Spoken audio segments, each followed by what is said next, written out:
আজকে তৈরি করব একটু ঝাল একটু মিষ্টি সবার খুবই পছন্দের কোরিয়ান নাগা উইংস। আসসালামু আলাইকুম everyone, welcome to Apsara's mini kitchen. চিকেনের যে কোনো পিস দিয়েই কিন্তু এই রেসিপিটি করা যাবে, তবে আমার কাছে উইংসটাই বেশি ভালো লাগে। একদমই চটজলদি কম উপকরণে কম সময়ে তৈরি করে নেওয়ার চেষ্টা করেছি, আশা করছি আপনাদের কাছে ভালো লাগবে। আমি এখানে 500 গ্রাম চিকেন উইংস নিয়েছি, আর চিকেন উইংসটাকে আপনারা চাইলে কিন্তু 3 পিসে কাটতে পারবেন। আমি 2 পিস করে কেটে নিয়েছি। এবার এখানে দিয়ে দিব 1 চা চামচ সয়া সস, এরপর দিয়ে দিব হাফ চা চামচ লাল মরিচের গুঁড়া, কালো গোলমরিচের গুঁড়া দিয়ে দিচ্ছি 1/4 টিস্পুন, লবণ দিয়ে দিচ্ছি 1/4 টিস্পুন। সয়া সসে কিন্তু লবণ থাকে, তাই লবণটা একটু বুঝে দিতে হবে। আদা বাটা দিয়ে দিচ্ছি 1/4 টিস্পুন, রসুন বাটাও দিয়ে দিব 1/4 টিস্পুন। আর কিছুই দিব না, একদমই কম মশলা লাগবে এই চিকেন উইংসগুলোর সঙ্গে। এবার মশলাগুলোকে খুব ভালোভাবে মিশিয়ে নিচ্ছি। মশলাগুলোকে ভালোভাবে মিশিয়ে নিয়েছি।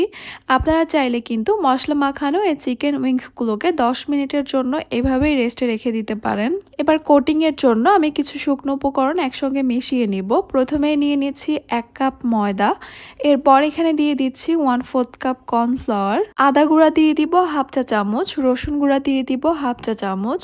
আদা রসুনের গুঁড়াটা যদি আপনাদের হাতের কাছে না থাকে তাহলে বাদ দিতে পারেন। কালো গোলমরিচের গুঁড়া দিয়ে দিব 1/4 টিস্পুন, লবণ দিয়ে দিব 1/4 টিস্পুন, লাল মরিচের গুঁড়া দিয়ে দিচ্ছি হাফ চা চামচ। এবারে সবগুলো শুকনো উপকরণগুলোকে আমি একসঙ্গে খুব ভালোভাবে মিশিয়ে নিচ্ছি।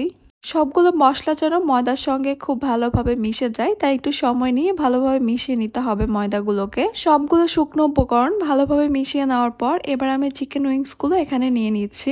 আমি 2-3টা করে চিকেন উইংস নিব, আর এই ময়দার মিশ্রণের সঙ্গে খুব ভালোভাবে কোট করে নিব। উইংসগুলো কোটিং করে নেওয়ার পর এবার হালকা হাতে একটু ঝেড়ে নিব এক্সট্রা ময়দাগুলোকে।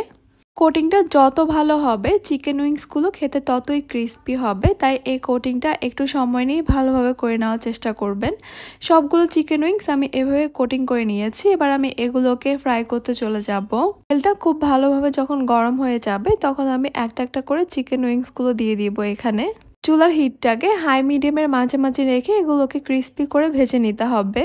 চিকেন উইংসগুলোকে প্রথমে আমি নাড়াচাড়া করিনি, যখন একটু কালার আসতে শুরু করেছে তখনই আমি চিকেন উইংসগুলোকে একবার উল্টিয়ে দিয়েছি। এরপর দুই পাশ থেকে সমানভাবে কালার আসলে আর ক্রিস্পি হয়ে গেলে চিকেন উইংসগুলোকে আমি তেল ঝরিয়ে তুলে নিব। আপনারা চাইলে কিন্তু এই চিকেন উইংসগুলোকে ডাবল ফ্রাই করে নিতে পারেন, এতে করেও কিন্তু এই চিকেন উইংসগুলো অনেক বেশি ক্রিস্পি হয়। এবার অন্য একটা প্যানে আমি নিয়ে নিচ্ছি 1 টেবিল চামচ বাটার। বাটারটা যখন মেল্ট হয়ে যাবে তখন আমি এখানে দিয়ে দিব 1 চা চামচ রসুন কুচিগুলোকে আমি একদম মিহি কুচি করে নিয়েছি। এরপর বাটারের সঙ্গে রসুন কুচিগুলোকে আমি কয়েক সেকেন্ডের জন্য একটু ভেজে নিব। চুলার হিটটা থাকবে একদমই লোতে। বাটারের সঙ্গে রসুন কুচি দিয়ে ভাজলে কিন্তু খুবই সুন্দর একটা গ্রান আসে, তবে খেয়াল রাখতে হবে রসুন কুচিগুলো যেন কোনোভাবে পুড়ে না যায়। এবার আমি এখানে দিয়ে দিব হাফ কাপ টমেটো সস বা tomato ketchup, red chilli sauce দিয়ে দিব 2 টেবিল চামচ, সুইট চিলি সস দিয়ে দিব 2 টেবিল চামচ, ডার্ক সয়া সস দিয়ে দিব 1 টেবিল চামচ। আপনারা চাইলে কিন্তু শুধুমাত্র টমেটো সস আর সয়া সস দিয়ে রান্নাটা করতে পারেন, তবে আমি কালারটা সুন্দরের জন্য আরো 2 রকমের সস এখানে ব্যবহার করেছি। চুলার হিটটাকে একদমই লোতে রাখবো, অনবরত নেড়ে চেড়ে এই সসগুলোকে একসঙ্গে মিশিয়ে নিয়েছি। এরপর এখানে দিয়ে দিব আমি 1 টেবিল চামচ মধুর পরিবর্তে আপনারা এখানে চিনিও দিতে পারেন। এরপর দিয়ে দিচ্ছি 1 চা চামচ হোয়াইট ভিনেগার বা সাদা সিরকার পরিবর্তে আপনারা কিন্তু এখানে লেবুর রসও দিতে পারেন। আবারও সব কিছুকে একসঙ্গে নেড়ে চেড়ে ভালোভাবে মিশিয়ে নিয়েছি। সব কিছু ভালোভাবে মিশিয়ে নেওয়া হয়ে গেলে এবার আমি ভেজে নেওয়া চিকেন উইংসগুলো এখানে দিয়ে দিব। এবার শুধু সসগুলোর সঙ্গে চিকেন উইংসগুলোকে ভালোভাবে মিশিয়ে নিতে হবে। আপনারা চাইলে কিন্তু এখনই চুলাটাকে অফ করে দিতে পারেন, অথবা চাইলে একদমই লোতে করে রাখতে পারেন চুলাটাকে। একটু সময় নিয়ে ভালোভাবে মিশিয়ে নিতে হবে যেন সমস্ত সসগুলো চিকেন উইংসের সঙ্গে খুব ভালোভাবে কোট হয়ে যায়। মিশিয়ে নেওয়া হয়ে গেলে এবার আমি এখানে দিয়ে দিব হাফ চা চামচ সাদা তিল, আর দিয়ে দিব একটা নাগা মরিচটাকে আমি একটু গোল আর পাতলা করে কেটে নিয়েছি। আর নাগা মরিচটা কিন্তু অবশ্যই সব শেষেই দিতে হবে, এতে করে খুব সুন্দর একটা ফ্লেভার থাকবে, তবে ঝালের পরিমাণটা একটু কম হবে। বাস তৈরি হয়ে গেল আমাদের কোরিয়ান নাগা উইংস। এবার আমি এগুলোকে চুলা থেকে নামিয়ে পরিবেশন করে নিচ্ছি।